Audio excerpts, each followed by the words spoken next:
Chapter 16, The Maze, begins on page 112. During the days that followed, our lives fell into a pattern, and the reason for our captivity gradually became clear. Dr. Schultz was a neurologist. That is, an expert on brains, nerves, intelligence, and how people learn things. He hoped by experimenting on us to find out whether certain injections could help us to learn more and faster. The two younger people working with him, George and Julie, were graduate students in biology. Watch, always, he told them, for signs of improvement, faster learning, quicker reaction in Group A as compared to Group B, and both as compared to the control group. My own training began on the day after the first injections. It was George who did it. I suppose Julie and Dr. Schultz were doing the same tests on other rats. He took my cage from the shelf and carried it to another room, similar to the first one, but with more equipment in it, and no shelves of cages. He placed the cage in a slot against a wall, slid open the end, opened a matching door in the wall, and I was free. Or so I thought. The small doorway in the wall led into a short corridor, which opened, or seemed to, directly onto a green lawn. I could see it clearly, and behind it some bushes, and behind them a street, all outdoors, and nothing but air between me and them. Furthermore, I could smell the fresh outdoor breeze blowing in. Were they letting me go?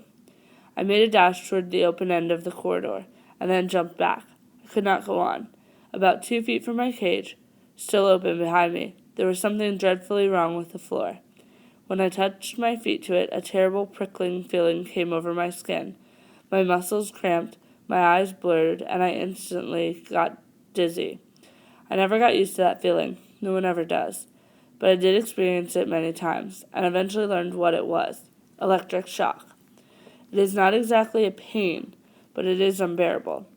Yet I was in a frenzy to reach the open lawn, to run for the bushes, to get away from the cage.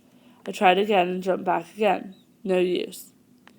Then I saw, leading off to the left, another corridor. I had not noticed it at first because I had been looking so eagerly at the open end of the one I was in.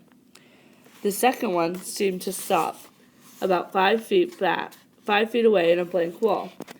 Yet there was light there. It must turn a corner. I ran down it, cautiously, not trusting the floor.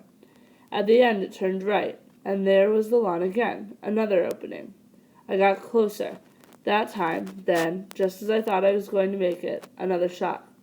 I pulled back and saw that there was still another corridor, leading off to the right. Again I ran. Again I saw the open escape hole, and again I was stopped by shock. This was repeated over and over, yet each time I seemed to get a little closer to freedom. But when I finally reached it, and the grass was only a step away, a wire wall snapped down in front of me, another behind me. The ceiling opened above me, and a gloved hand reached in and picked me up. A voice said, 4 minutes, 37 seconds. It was George. I had, after all my running through the corridors, emerged into a trap only a few feet from where I had started, and through a concealed opening up above, George had been watching everything I did. I had been in what is called a maze, a device to test intelligence and memory. I was put in it many times again, and so were the others. The second time I got through it a little faster, because I remembered, to some extent, which corridors had electric floors and which did not. The third time I was still faster, and after each trial, George, or sometimes Julie, sometimes Dr. Schultz, would write down how long it took. You might ask, why would I bother to run through it at all if I knew it was only a trick? The answer is I couldn't help it. When you've lived in a cage, you can't bear not to run, even if what you're running toward is an illusion.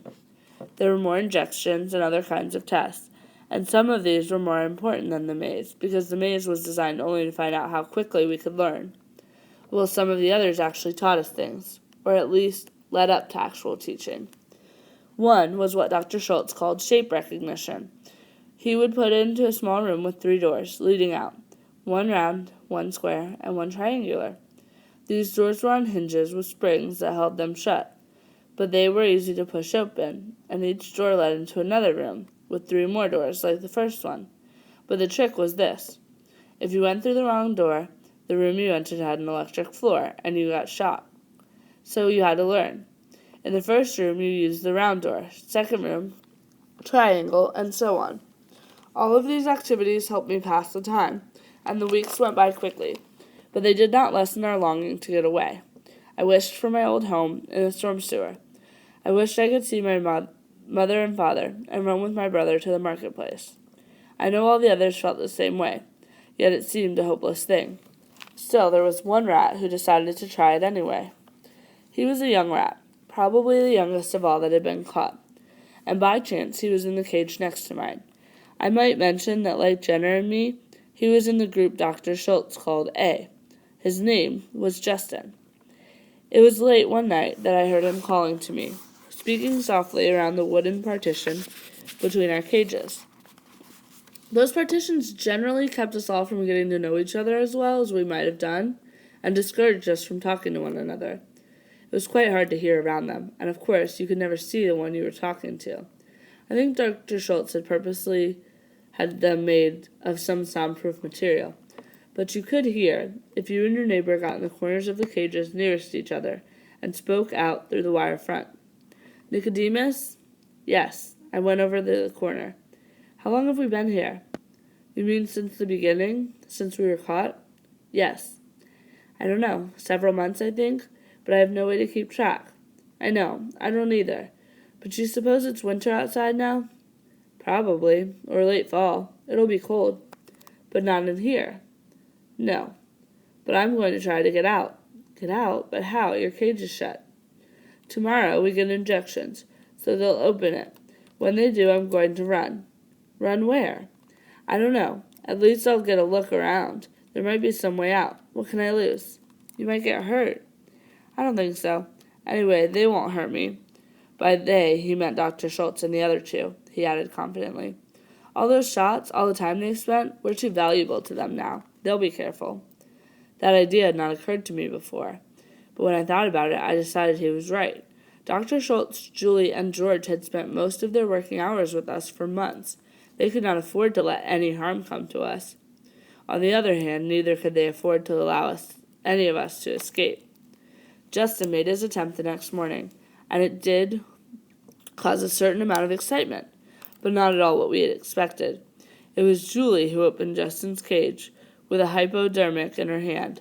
Justin was out with a mighty leap, hit the floor, about 4 feet down with a thump, shook himself and ran, disappearing from my view, heading toward the other end of the room. Julie seemed not at all alarmed. She calmly placed the needle on a shelf, then walked to the door of the laboratory and pushed a button on the wall near it. A red light came on over the door. She picked up a notebook and pencil from a desk near the door and followed Justin out of my sight. A few minutes later, Dr. Schultz and George entered. They opened the door cautiously and closed it behind them. The outer door is shut too, Dr. Schultz said. Where is it? Down here, said Julie, inspecting the air ducts. Really? Which one is it? It's one of the A group, just as you expected. Number 9. I'm keeping notes on it.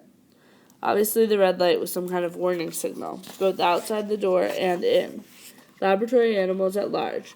And not only had Dr. Schultz known one of us was out, but he expected it to happen. A few days sooner than I thought, he was saying. But so much the better.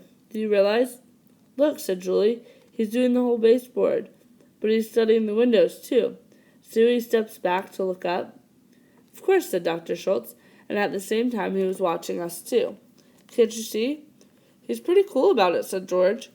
Can you imagine one of the lab rats doing that? Or even one of the controls? We've got to try and grasp what we have on our hands.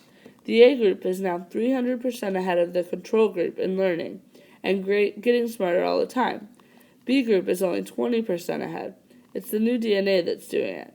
We have a real breakthrough, and since it is DNA, we may very well have a true mutation, a brand new species of rat. But we've got to be careful with it. I think we should go ahead now with the next injection series. The steroids? Whatever that meant. Yes, it may slow them up a little, though I doubt it. But even if it does, it'll be worth it, because I'm betting it'll increase their lifespan by double at least, maybe more, maybe much more. Look, said Julie, A9 has made a discovery. He's found the mice. George said, see how he's studying them? Probably, said Dr. Schultz wryly. He's wondering if they're ready for steroid injections, too. As a matter of fact, I think that the G group is. They're doing almost as well as A group. Should I get the net and put him back? George asked. I doubt that you'll need it, said Dr. Schultz, now that he's learned he can't get out. But they were underestimating Justin. He had learned no such thing. In this chapter, what have we learned about Justin and his character?